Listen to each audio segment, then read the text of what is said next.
ओम Shanti. Good morning. બધા fresh છો? चेहरा बताता है। दुनिया में कहते हैं ना, आज किसी का चेहरा देखा, कौन सा चेहरा देखा जो सारा दिन बिगड़ गया। तो हमें भी रोज अपना आईने में चेहरा देखना है कि मेरा चेहरा तो ऐसा नहीं है कि दूसरे का दिन बिगड़ जाए। दूसरों को कहना तो बहुत अच्छा है ना, और चेहरा जो अंदर चलता है ना वो बाहर आता है। अगर दुनियावी चीज़ें चलेगी तो आईना बता देगा कि सीरियस, टेंशन। तो योग भी करते हैं ना तो टेंशन वाला ही चेहरा रहेगा। इसीलिए अंदर का चिंतन बदलेगा तो चेहरा भी बदल जाएगा। तो हमने कल बताया था कि ये जो हमारे 7 चक्र और 7 हमारे गुण, 7 मुख्य अंग और 7 रंग, ये सब एक दूसरे से जुड़े हैं। और ये चक्र के साथ जो नाड़ियाँ हैं, 3 नाड़ी, और इसमें से 72,000 नाड़ी। तो मैंने बताया था कि ये शरीर अन्नमय कोश से बनता है, उसको अन्न चाहिए क्योंकि तत्व का बना है। लेकिन अंदर की जो चीज़ें हैं उसको एनर्जी चाहिए। दुनिया में शरीर के अंदर की चीज़ों को, स्थूल को देखने के लिए मशीनरी बनी है, लेकिन आत्मा की चीज़ों को देखने, सूक्ष्म शरीर की चीज़ों को देखने के लिए कोई मशीनरी नहीं है। उसके लिए खुद को आत्मा के अंदर जाना सीखना पड़ता है, तब उसका अनुभव होता है। तो जो अन्नमय कोश है वो अन्न से बनता है, ये शरीर तैयार होता है। लेकिन इस शरीर को चलाने वाली जो चीज़ है ये प्राणमय कोश, एनर्जी। अभी ये एनर्जी को पहुंचाने वाली चीज़ है वो है नाड़ियाँ। उसमें 3 नाड़ियाँ जो 3 प्रकार की एनर्जी क्रिएट करती है।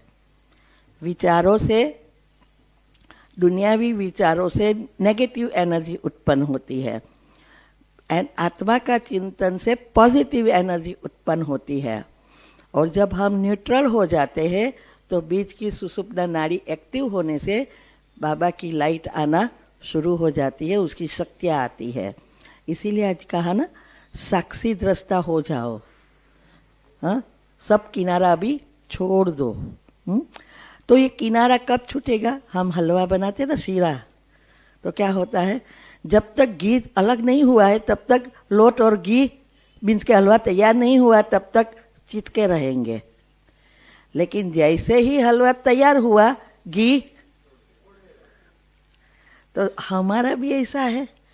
जैसे ही हमारी अवस्था बनती है, अटैचमेंट टूटता जाता है, अलग होते जाते हैं। वैराग्य करना नहीं पड़ता, वैराग्य स्वतः हो जाता है। उसके लिए सिर्फ धारणा की मेहनत करो, चक्र को ऊपर ले जाओ, एनर्जी अनाहत तक पहुँचेगी, वो नेचुरल अवस्था बन जाएगी। तो ये 3 नाड़ियाँ से ही एनर्जी उत्पन्न होती है, और फिर वो नाड़ियाँ उसके द्वारा 72,000 तक पहुँचती है, और एक सेल्स और अंगों को वो एनर्जी मिलती है। जहाँ 2 एनर्जी नेगेटिव और पॉजिटिव का कनेक्शन होता है, क्रॉस होती है 7 चक्र के यहाँ, उसको चक्र कहते हैं। और वो चक्र में जब खिंचातान होती है तब पाप कर्म ब्लॉकेजेस होते हैं, और जब ब्लॉकेजेस होते हैं तब प्रॉब्लम और बीमारियां आती है। ब्लॉकेजेस का अर्थ ही है पाप कर्म, नेगेटिव एनर्जी। तो उसके बारे में मैंने बताया था कि जब हम सारा दिन व्यर्थ दुनियावी चीज़ों में ही सोचते रहते हैं तो हमारे अंदर के जो 2 विचारों के बीच गैप बनती है, तभी सेंसेशन होता है, एनर्जी का घर्षण होता है, टकराव होता है, नेगेटिव और पॉजिटिव। तो जब हम व्यर्थ सोते हैं तो गैप बढ़ती नहीं है, कम होती, उसकी सेंसेशन भी फीलिंग नहीं आती। लेकिन जब हम पॉजिटिव सोचते हैं तो एक गैप बढ़ती जाती है। तब हमारे अंदर जो एनर्जी है और टकराव होने से, घर्षण होने से हमारी सुषुप्ना नाड़ी एक्टिव होती है। लेकिन जब हम नेगेटिव व्यर्थ सोचते हैं तो हमारी सांसों की रिदम, उससे जो एनर्जी उत्पन्न होती है वो रिदम, और बाबा की ब्रह्मांड में जो एनर्जी फैल रही है उसकी रिदम में तफावत आ जाता है। तो वहाँ उस चक्र के यहाँ जो एनर्जी को प्रोसेस करती है वो चक्र में खिंचातान होती है, क्योंकि हमारी फास्ट उनकी स्थिर। तो जब ये घर्षण होता है वहाँ ये चक्र अच्छी रीति नहीं घूमता, शरीर में एनर्जी नहीं पहुँचती, वहाँ नेगेटिव एनर्जी के कारण वो ब्लॉकेजेस, वो है संचित पाप कर्म। तो अवगुण से ही ये नेगेटिव एनर्जी उत्पन्न होती है। तो अभी बाबा हमें सिखा रहा है कि ये सब ब्लॉकेजेस खोलने की सिंपल विधि बताई बाबा ने। दुनिया में तो कहते हैं मूलाधार से जाओ, ऊपर जाओ, वो जो मंत्र बोलते हैं, लेकिन किसी की खुलती नहीं है। और इसीलिए ऊपर से नीचे से ऊपर कहते हैं। कल मैंने बताया था एनर्जी लेवल सबकी अलग अलग है। नीचे वाली भले पतली है लेकिन उसकी एनर्जी कम है, और ऊपर जैसे जैसे हम ऊपर जाते हैं वैसे वैसे एनर्जी लेवल, वेरी फ्रीक्वेंसी बहुत हाई है। इसीलिए वो लोग कहते हैं नीचे से ऊपर जाना है। लेकिन बाबा ने कहा नीचे से ऊपर नहीं, ऊपर से नीचे जाओ अर्थात गुणों का चिंतन करो। तो गुणों का चिंतन करने से जो अभी गुण अंदर चले गए हैं वो बाहर आना शुरू हो जाएगा, और जो अवगुण है वो अंदर चला जाएगा। तो इसके जो उसका राज के कारण आज भी बाबा ने कहा ना कि डायरेक्टर मैं हूं लेकिन ड्रामा मैंने नहीं बनाया है। ड्रामा अनादि बना हुआ है। तो फिर हम सोचते हैं बाबा ने क्यों ऐसा किया, मुझे दुख दिया, उसको सुख दिया। लेकिन ड्रामा किसने बनाया? हमने खुद ने। अब ये बताती हूँ ड्रामा का राज। हाँ, ड्रामा हमने खुद ने बनाया। भगवान ने तो अभी मैंने कुरान में पढ़ा, क्रिश्चियन में बाइबल में पढ़ा, सब में कहानी सेम है कि भाई भगवान को एक संकल्प आया कि ये आत्माएं लटक रही है, चलो उसको कुछ करने को भेजूँ, एंजॉय करे। तो उसने 5 तत्व की तैयारी करी, एनर्जी बनाई जो जरूरी है, सारी सिस्टम तैयार करी, फिर कर्म की गति रख दी, और ऊपर से आत्मा की शक्ति अनुसार नीचे आना शुरू हुआ। जैसी पृथ्वी की शक्ति वैसी आत्माएं नीचे, उसकी और इसकी बैलेंस होती है, तब आत्मा नीचे आती है। तो जो सतो प्रधान जब पृथ्वी होती है, 5 तत्व सतो प्रधान है, तो सतो प्रधान आत्माएं नीचे उतरती है। तो ऐसा लिखा था। फिर कहा इसमें कई अलग अलग बहुत कहानियाँ हैं कि ये फल मत खाना, नहीं तो ये फल खाएंगे तो आपका सारा सुख चला जाएगा।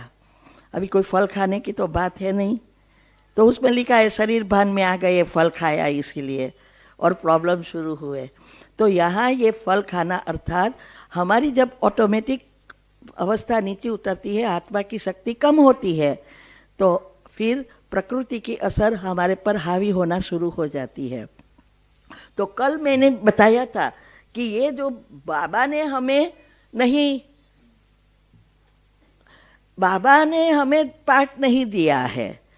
जो आत्माएं नीचे आकर जो कुछ किया वो सब स्टोर हो गया। अभी स्टोर कहाँ हुआ?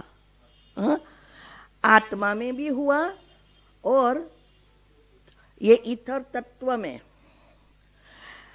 ये हमारा सूक्ष्म शरीर मैंने कहा था 4-5 फीट का है, और हम जो भी विचार करेंगे उस अनुसार संकल्प स्विच है, उस अनुसार हम ही हमारे 5 फुट में से कर्म बाहर लाएंगे और नया भाग्य बनाएंगे। तो ये दुख बढ़ाना या सुख बढ़ाना हमारे हाथ में है। आज दुनिया में यही प्रॉब्लम है, दुख को ही रिवाइंड कर रहे हैं, उसको फॉरवर्ड करना है। तो ये जो अभी ये जो सूक्ष्म शरीर है वही सबकॉन्शियस माइंड कहो और डीएनए है। डीएनए 9 लाख आत्माओं जो पहले जन्म वाली है, तो 9 लाख प्रकार का जीवन यहाँ है। तो वो कुलदेविया है और कुलदेविया की जनरेशन है और इसकी सारी दुनिया ऐसे बनती है। इसीलिए डीएनए में कहा है, मैंने ये सब राज रखा है यूट्यूब ऊपर ढूंढ कर।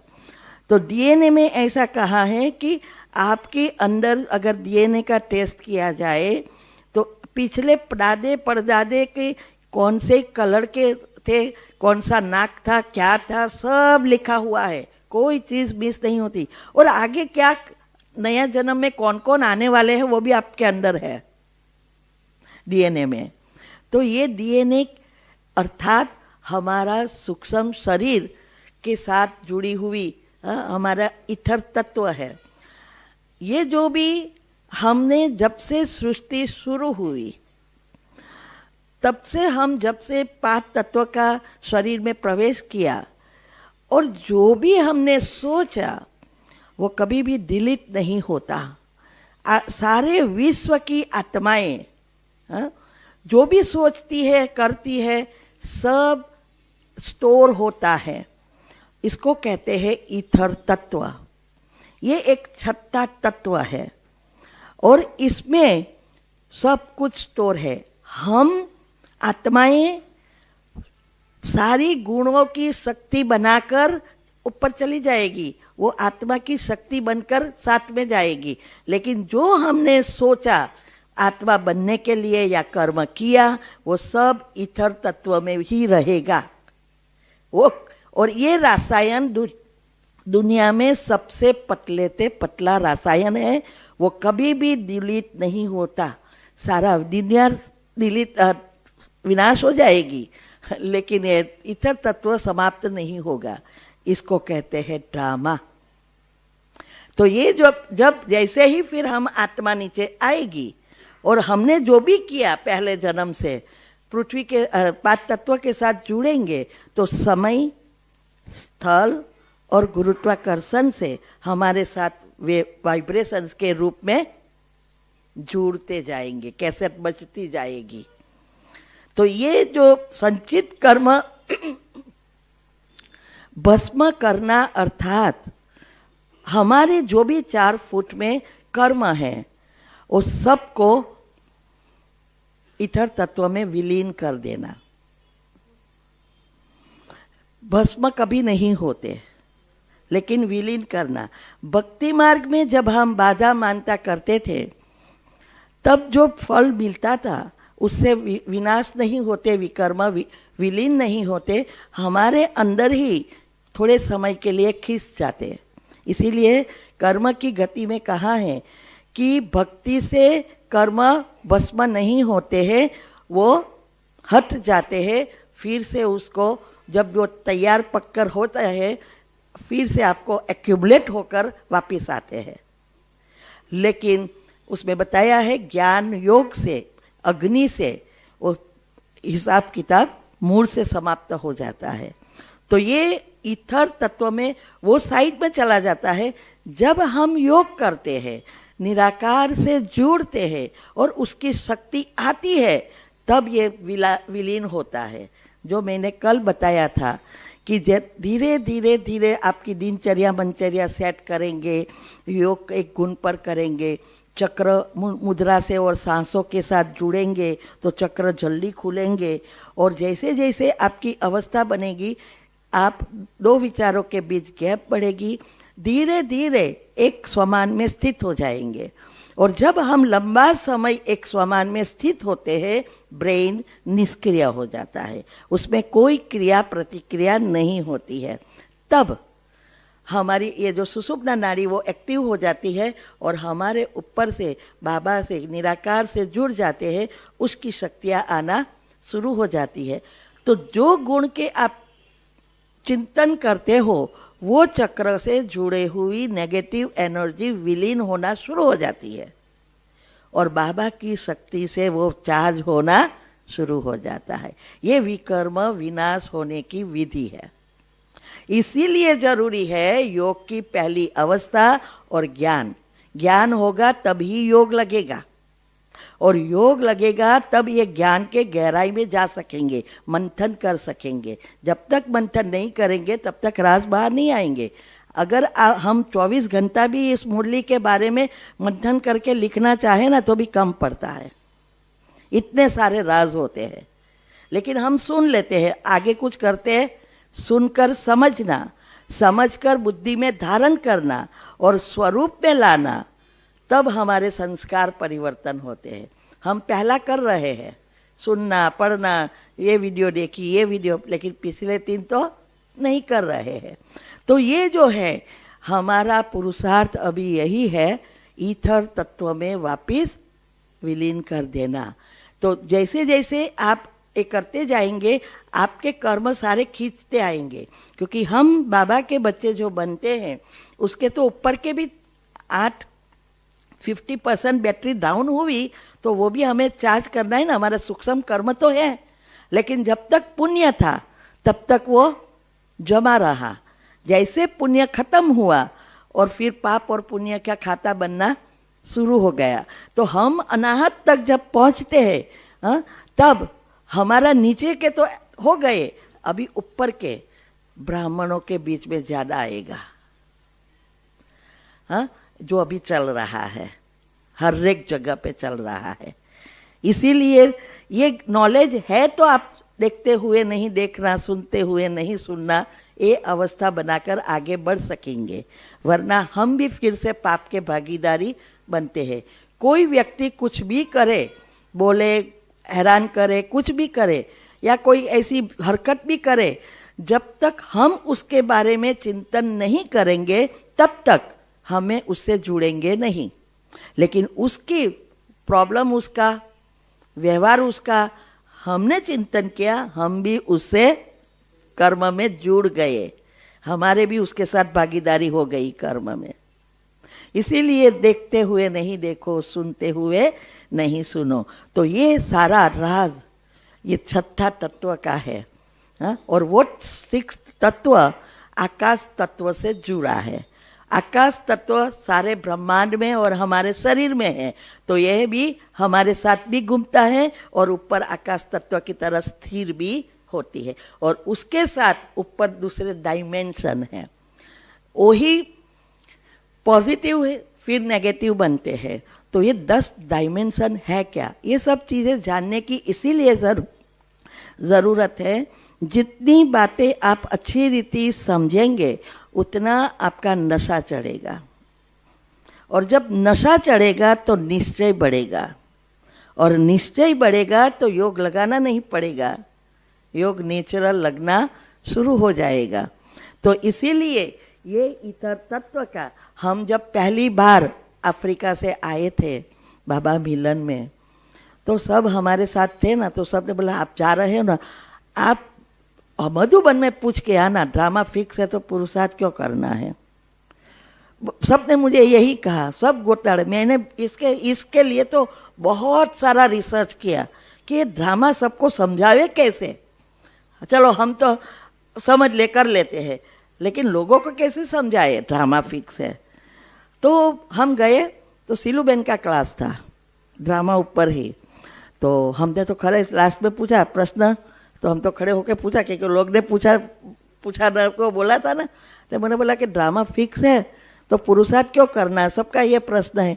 तो बोले उसने तो बिठा दिया, 5000 साल पहले आपने पूछा था, अभी पूछ रहे हो, और 5000 साल के बाद आप आके यही प्रश्न पूछने वाले हैं। बस ये ड्रामा है अभी ये। मगर हमें चलो ऐसे तो भी नए नए होते तो जल्दी फिक्स नहीं होता, इसीलिए ये सब ढूंढना पड़ा कि क्या है ड्रामा वास्तव में। तो संचित कर्म कभी भी भस्म नहीं होते। हाँ, मैंने उस पहले दिन आपको उसका एग्जाम्पल दिया, एग्जाम्पल दूँ ना तो याद रहता है। एग्जाम्पल दिया था कि जैसे सागर में पानी उबलता है तो बस बाष्पीभवन होकर भाप बनकर ऊपर बादल बनते हैं और वो बादल समय पर फिर बरसते हैं, नीचे ही पड़ते हैं ना पानी। ऐसे ही हमारी एक एक एनर्जी, सारे विश्व की एनर्जी ऊपर जाती है, बाष्पीभवन होता है और फिर जमा होती है, समय और स्थल के साथ हमारे कर्म के फल के रूप में बरसती है। अभी 10 डायमेंशन, 10वें डायमेंशन में वो तो ब्रह्म तत्व है, बाबा वहाँ है, बराबर। इसमें बताया ईथर 1 ईथर 9 ईथर 8 ईथर 7 ऐसे 10 डायमेंशन बताया। ईथर माना एकदम गोल्डन कलर, जो बाबा की एनर्जी है वो गोल्डन ल्यूमिनस एथर वर्ल्ड कहा जाता है। ये डायमेंशन हम आत्माओं से जुड़ा है। तो इसमें बताया है 9 तक बताया है और 9 से 5 तक, तो 4 तक सूक्ष्म है, 5वां ब्रह्मांड है और हम 4th चौथे तक है। और उसी अनुसार हमारी कल्पवृक्ष है, वो सूक्ष्म है, यहाँ स्थूल है, एनर्जी लेयर्स है और उस अनुसार आत्माएं नीचे आती है। उसको जास्ती स्पष्ट करें ये है उसका ऊपर का बताया है और नीचे का बताया है, पृथ्वी का। और पृथ्वी में ये जो लेयर्स बताया है, पहले 2 आएगा, फिर 8 108, फिर 9 लाख, फिर 16,108 और 33 करोड़, ये एक लेयर बनता है। फिर ब्रह्मांड बनता है, वो जो है वो ईथर तत्व 9 8 वगैरह। फिर 5वां ब्रह्मांड तैयार होता है जिसमें ग्रह नक्षत्र वगैरह होता है।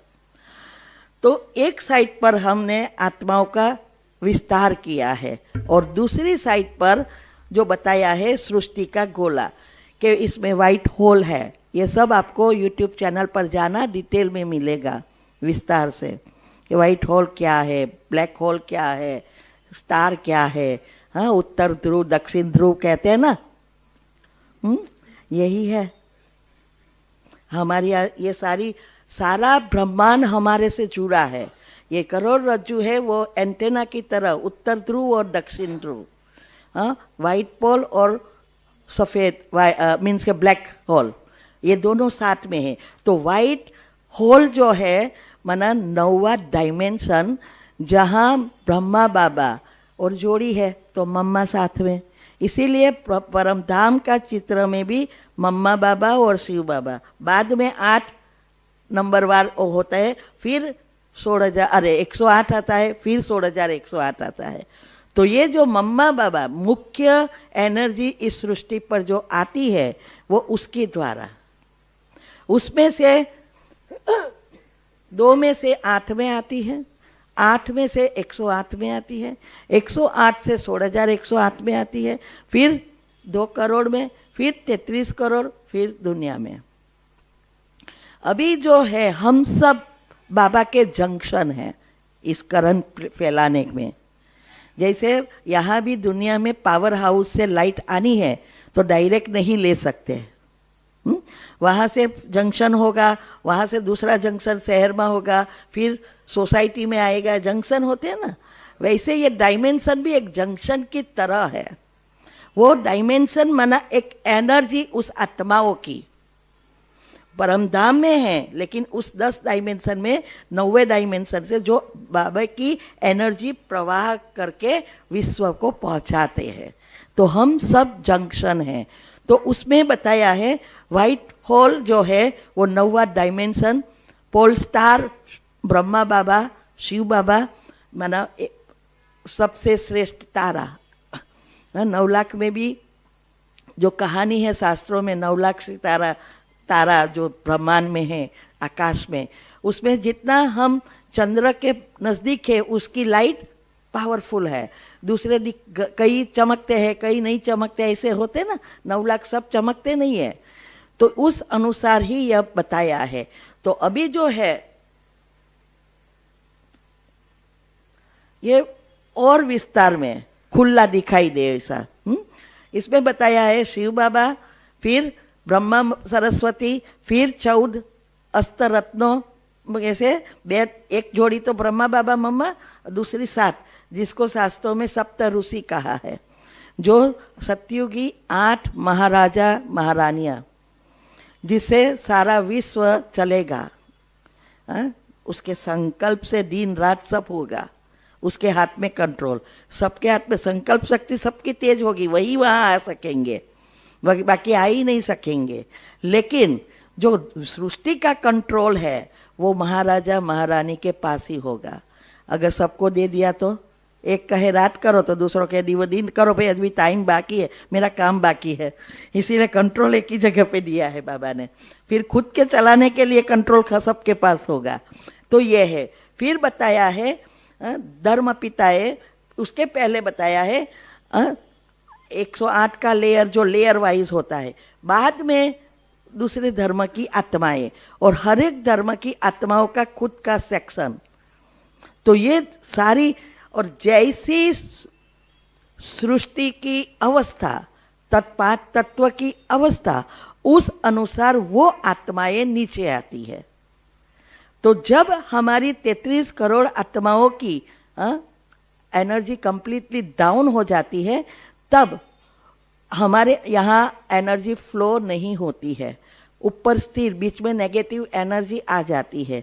तब बाबा को आना पड़ता है कि अभी इस एनर्जी को फिर से भरो और उससे साथ लेवल करो, और हमारे वाइब्रेशन से 5 तत्व भी पावन बनेंगे, क्योंकि 5 तत्व को दुरुपयोग हमने ही किया और उसको नेगेटिव बनाया। क्योंकि हर चीज़, अगर आप कपड़े का वेस्ट करते हैं तो भी बोझ चढ़ता है, पानी का वेस्ट करते हैं तो भी बोझ चढ़ता है, खाने का वेस्ट, क्योंकि सब चीज़ 5 तत्वों से बनी है।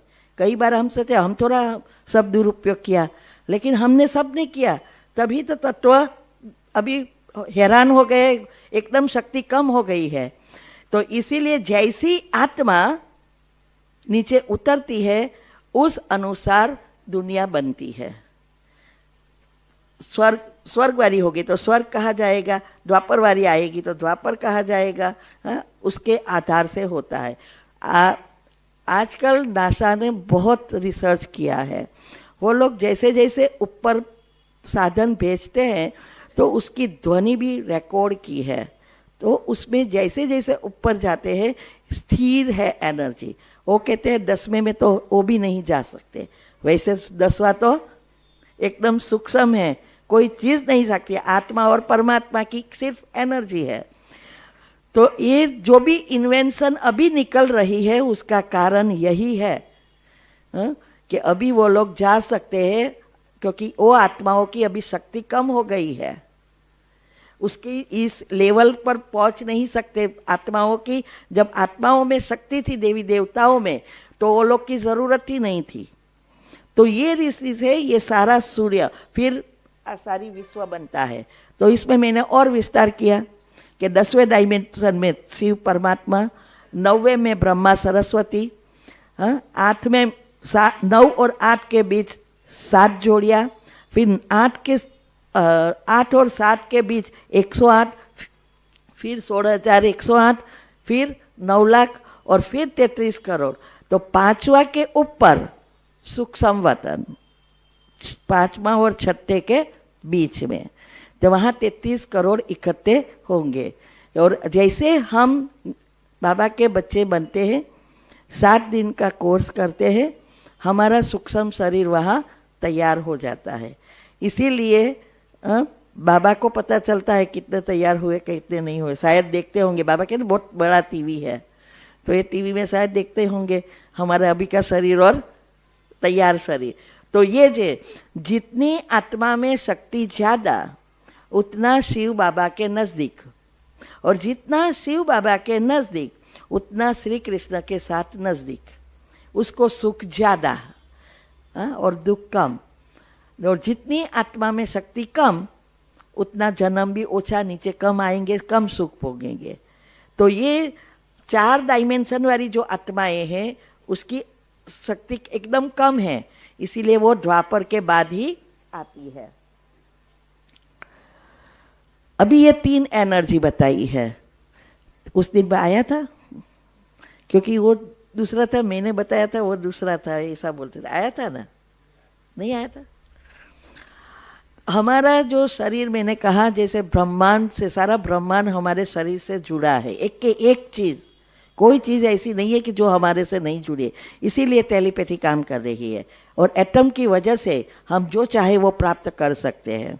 तो ये जो है, जब हमारी जन्म होता है तो उस समय भाग्य इतना बुरा नहीं होता है, वो तो बैलेंस शीट बहुत छोटी होती है, 50-50 होती है, अनलेस कि आपका पुण्य कम है तो थोड़ा पाप ज़्यादा होता है।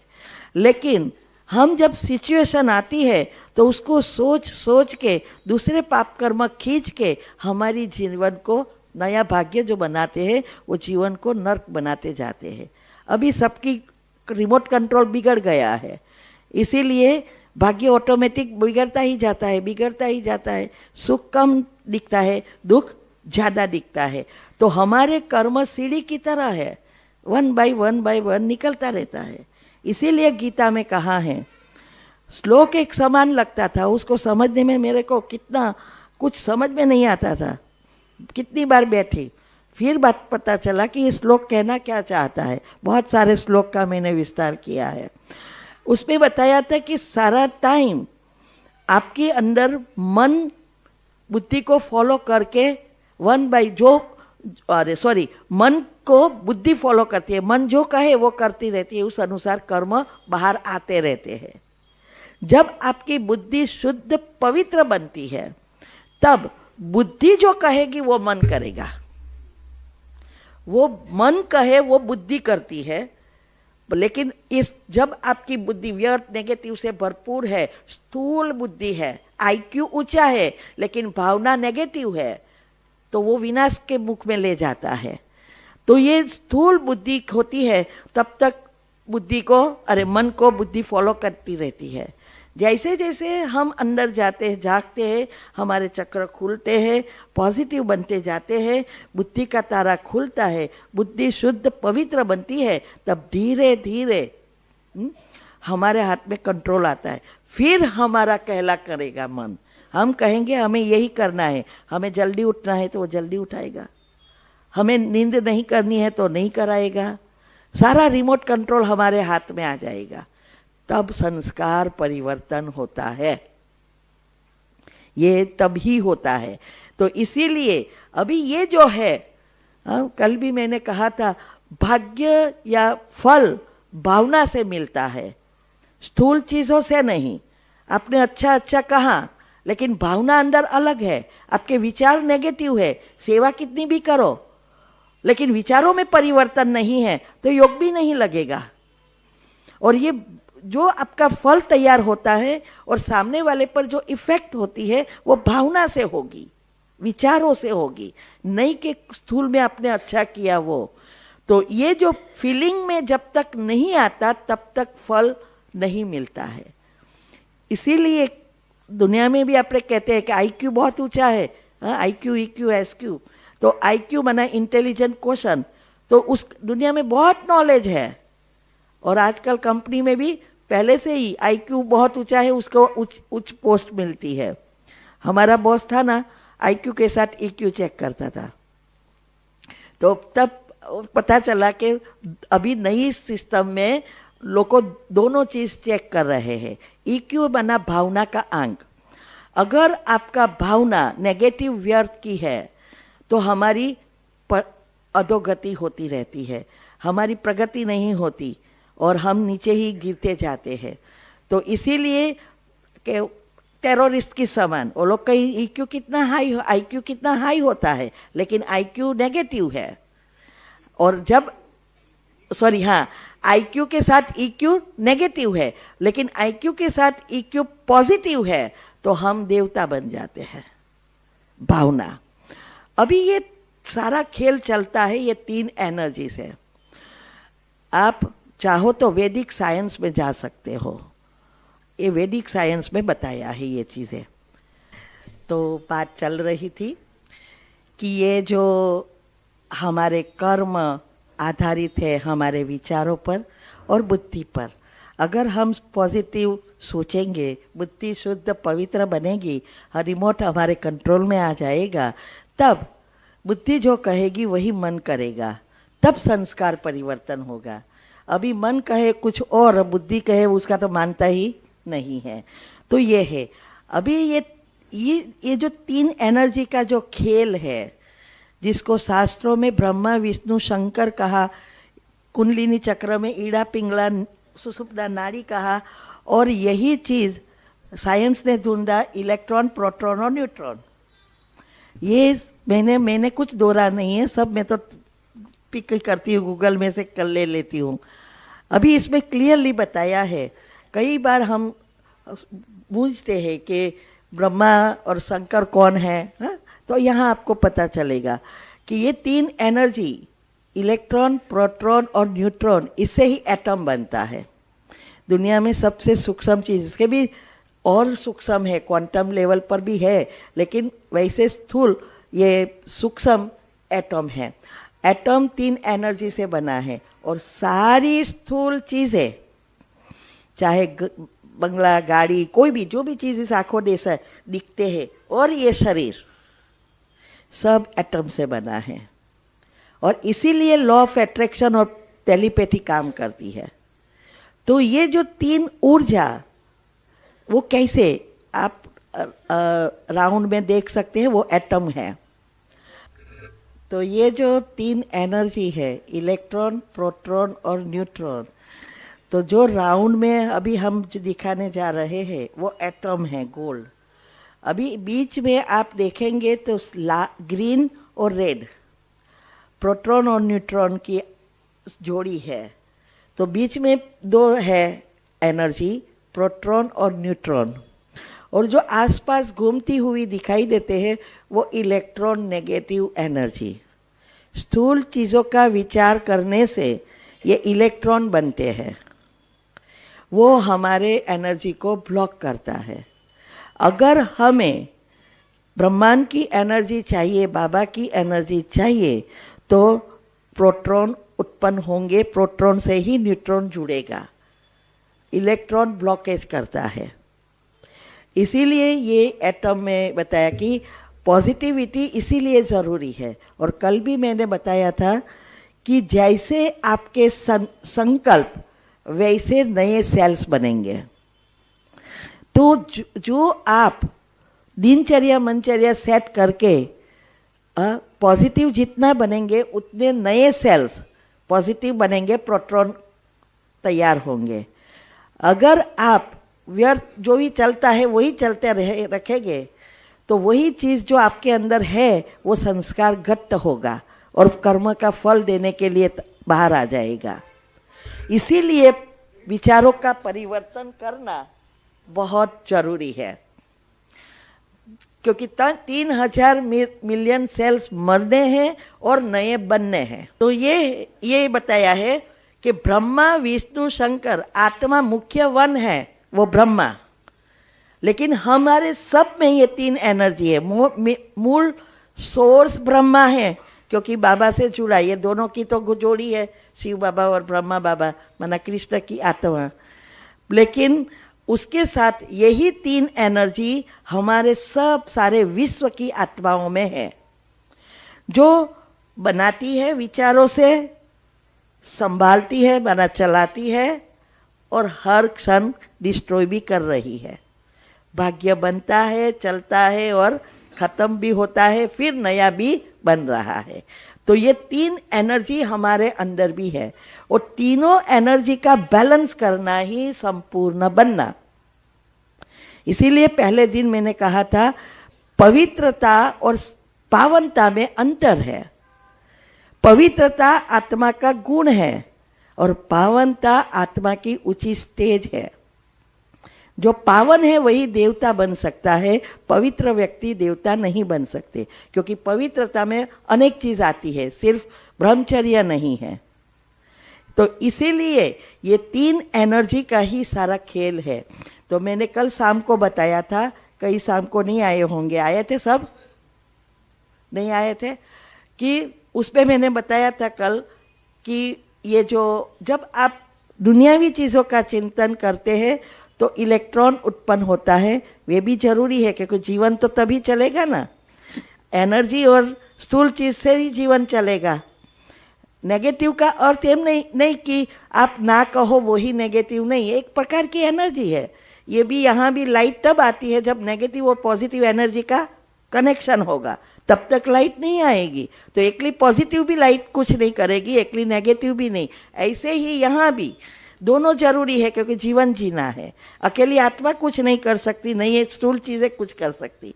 तो ये नेगेटिव एनर्जी एक प्रकार की वायर एनर्जी है, करंट है वो। तो जब आप स्थूल विचारों करते हैं तो नेगेटिव इलेक्ट्रॉन उत्पन्न होता है, जब आप पॉजिटिव विचार करते हैं तो प्रोटॉन जो इलेक्ट्रोमैग्नेटिक फील्ड तैयार करता है। और ये दोनों का जब कनेक्शन होता है तो इलेक्ट्रोमैग्नेटिक करंट हमारे बैटरी चार्ज होती है आत्मा की।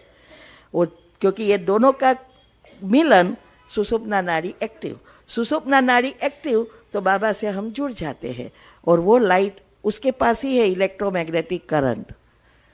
इससे ही ये जो मेलाटोनिन मैंने कल कहा था वो हॉर्मोन्स वहाँ से ही आएगा जो हमारी जीवन को चलाता है और शरीर को संभालता है। तो मुख्य बात ही है ये। और उसको चलाने वाली चीज़ ब्रेन के सेल्स, न्यूरो सेल्स। जितने आप खुश, हेल्दी, आपके न्यूरो सेल्स भी हेल्दी बनेंगे, वो हेल्दी खुश बनेंगे तो आपका जीवन भी अच्छा रहेगा।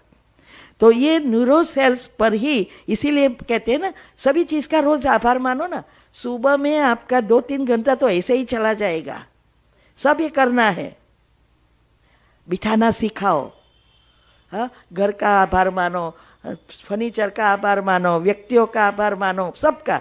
जितना आप आभार कहेंगे थैंक्स थैंक्स थैंक्स, उतना न्यूरो सेल्स खुश और हेल्दी, और न्यूरो सेल्स हेल्दी, जीवन सुखी।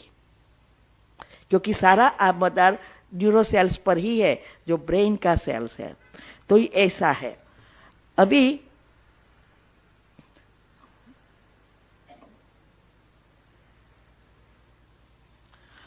इस चक्र में 7 चक्र जो है उस चक्र में ही खजाना भरा है, हाँ? जिसको बाबा इसके लिए पात्र बना रहा है। शास्त्रों में कहा है 7 चक्रों में खजाना है लेकिन पात्रता देखकर ही मिलता है। तो ये पात्रता हमें अभी लानी है, तब ये खजाना मिलेगा जिसमें सब कुछ भरा हुआ है। तो ये पात्रता जैसे आएगी ऐसे ऐसे सारे सुख आना, इस जीवन भी सुखी बन जाएगा। दुनिया में सबको 3 चीज़ चाहिए, वही तभी आप सुखी रह सकते हैं। लेकिन तीनों चीज़ एक साथ नहीं मिलती क्योंकि बीच में कर्म आया है। वो 3 चीज़ कैसी है, कभी सोचा?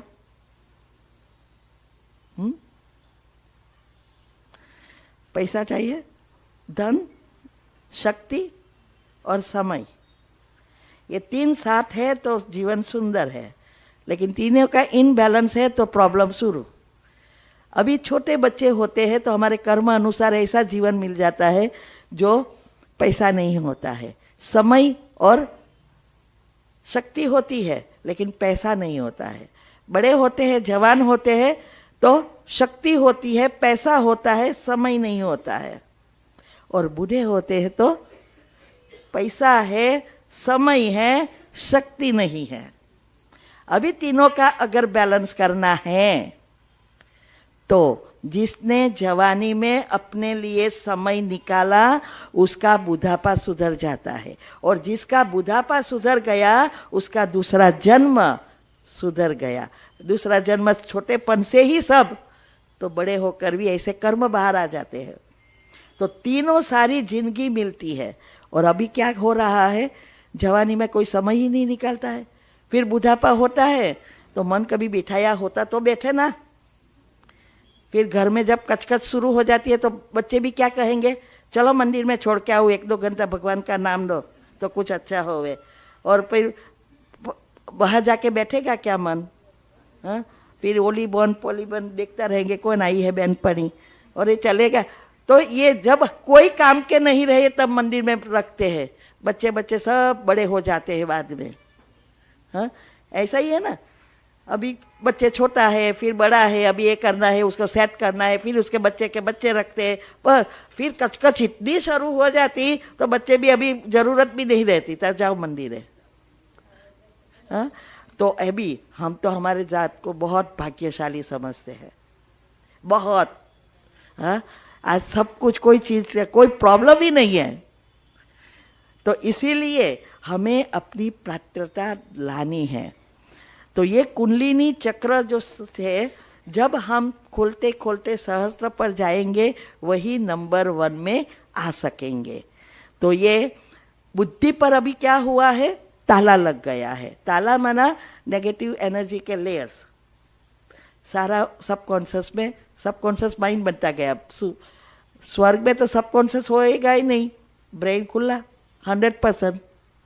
इसीलिए कोई पार्ट नहीं है, अभी पार्ट है। तो ये जो है कुंडलिनी, अभी सॉरी, चक्र को खोलने की चाबी बस योग ही है। राजयोग से के सिवाय चक्र खुल ही नहीं सकते, और योग से ही कुंडलिनी ऊपर जाएगी। इसीलिए मैंने कल बताया था 3 शरीर का राज, स्थूल, सूक्ष्म और कारण।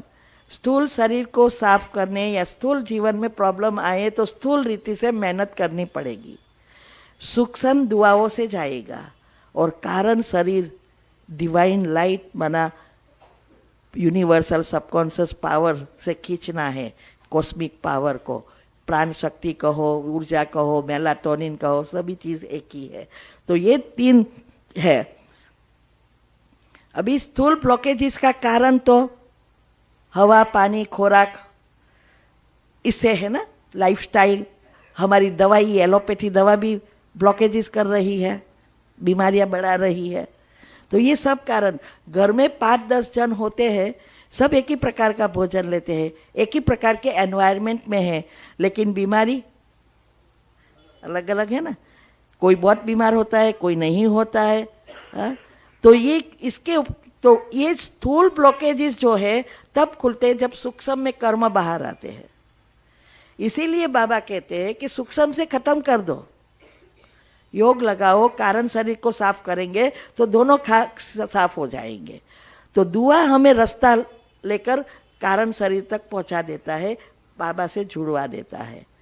तो सूक्ष्म ब्लॉकेजेस का कारण हमारे टॉक्सिक नेगेटिव विचार, व्यर्थ संकल्प। हमें विचार नहीं चाहिए तो भी विचार आ रहे हैं, क्यों? हमें नहीं चाहिए, व्यर्थ नहीं चाहिए, नेगेटिव नहीं चाहिए, हमें अच्छा बनना है, फिर भी आ रहे हैं। कहाँ से आता है? स्मृति। मन टीम द्वारा काम करता है। टी थॉट्स, विचार, ई इमोशंस, भावना, ए एटीट्यूड, वृत्ति, विवेक, बुद्धि कहते हैं उसको, और एम माना मेमोरी, स्मृति। जो विचार करेंगे वैसी स्मृति के लेयर्स बनेंगे चक्र के आसपास, और उसी में से विचारों की उत्पत्ति होती ही रहेगी। तो व्यर्थ और नेगेटिव को निकालने का पुरुषार्थ नहीं है। स्मृति को बदलना है तो विचारों को बदल दो, ऊपर से अच्छे अच्छे विचार डालते जाओ, तो ऑटोमेटिक नवी स्मृति पॉजिटिव बनेगी, तो विचारों की उत्पत्ति भी पॉजिटिव हो जाएगी।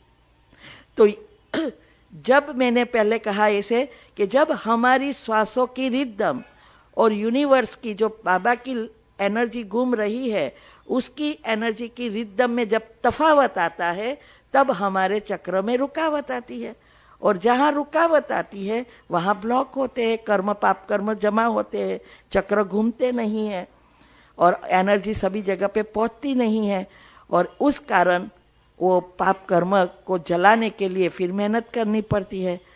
तो ये जो चक्र में रुकावट, खिंचातान, अवगुण और गुण दोनों होते हैं ना, इसीलिए नेगेटिव और पॉजिटिव।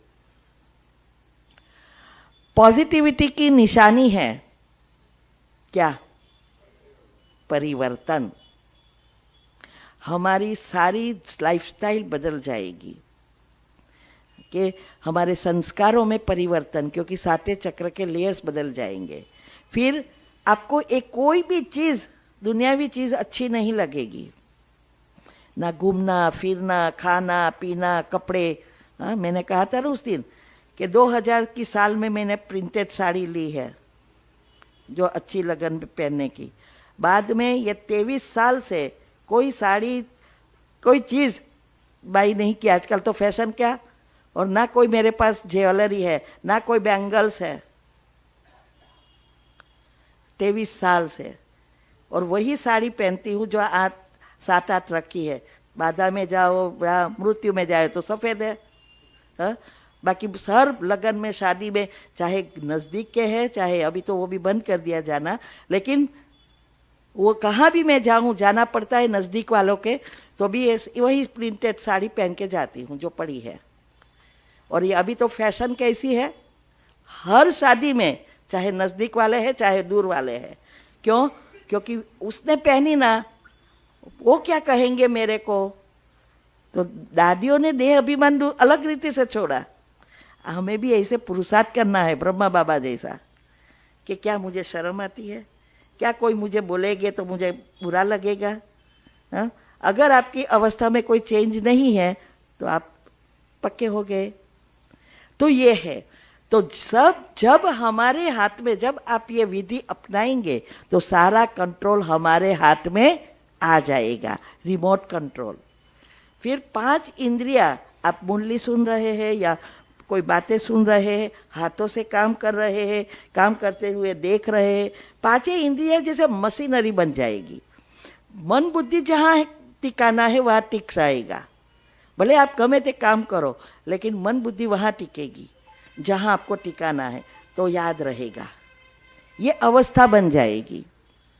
इसीलिए ये साइंस वाले भी कहते हैं जो मेडिटेशन करता है उसकी पॉजिटिविटी नेचुरल है, उसकी वो जो चाहे, जब चाहे, जहाँ चाहे, जितना समय चाहे, मन बुद्धि को टिका कर वो सफलता प्राप्त कर सकता है। तो ये है, कल हम अभी आगे बढ़ेंगे। अभी समय हो गया है, बहन ने 8:15 को बोला था, तो कल, हाँ 8:15 ठीक है? है?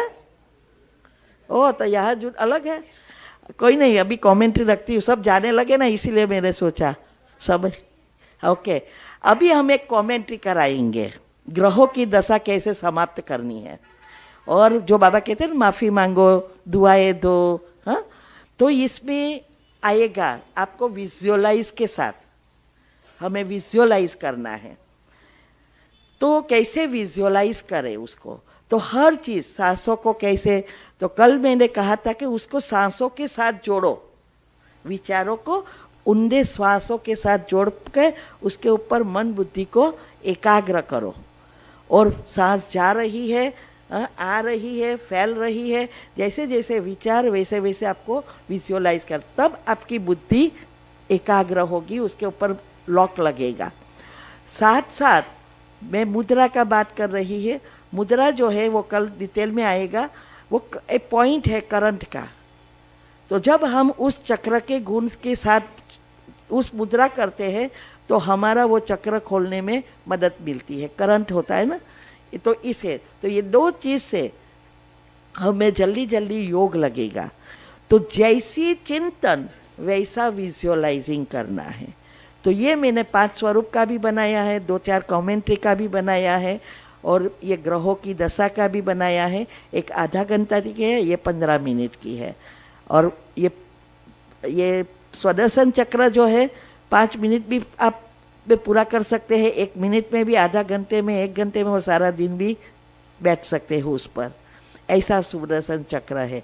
और इससे ही हमारे विकर्म विनाश होते हैं, मीन्स के पॉजिटिविटी आती है तो विकर्म विनाश करने में मदद मिलती है। तो वो जो चक्र में भी आपको जो स्वरूप है उस स्वरूप ने अपने आप को देखना है। देवी स्वरूप, ब्राह्मण स्वरूप, परमधाम में हमें जो बताया इसे अपने आप को बिठाना है, ऐसे तो उसकी भी मैंने कैसे विजुअलाइज करे, मन और बुद्धि को एकाग्र करे, तो वो रखेंगे। अभी बताएंगे पांचवें स्वरूप में।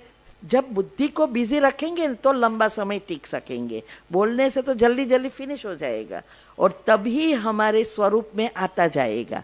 तो तीसरा है देवी स्वरूप। तो देवी के रूप में, गणपति के रूप में, जैसी रूप में आपको देखना हो रहे भक्तों को जा रहा है, उसमें चित्र रखा है, ऐसे एनर्जी चाहे हाथ से चाहे ऐसे आत्मा से वो जा रही है, भक्त को पहुंच रही है, वो चिंतन साथ में। ब्राह्मण स्वरूप तो ये, और फरिश्ता सकाश देते हुए, ये 5 का मैंने शॉर्ट में बनाया है। तो हम अभी ये करेंगे। ओम शांति। सेंटर बैठ जाओ स्ट्रेट, और 2 पाँव के बीच जगह रखनी है। आत्मा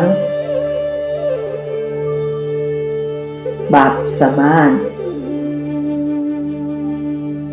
निराकारी स्थिति में स्थित हूँ। स्लो करो।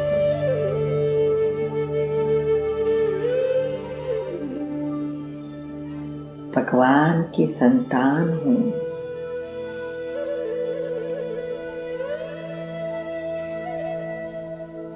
मेरे पिता परमात्मा सर्वशक्तिवान हैं। उनसे शक्तियाँ निरंतर मुझ आत्मा पर पड़ रही है। मैं मस्त सर्वशक्तिवान संपूर्ण पवित्र आत्मा हूँ। अब मैं सृष्टि के प्रारंभ में, सतयुग के आदि में मैंने श्री कृष्ण के साथ साथ जन्म लिया है। उनके राज्य में हम सुख ही सुख भोगते हैं। द्वापर से मैं मंदिर में विराजमान दुर्गा हूँ। सभी भक्तों की मनोकामना पूर्ण करने वाली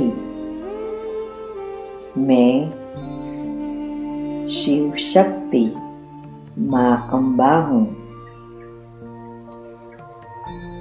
सभी भक्तों का कल्याण हो रहा है। हर मनोकामनाएं पूर्ण हो रही है। मैं संगम योगी सर्वोत्तम कुल में सर्वश्रेष्ठ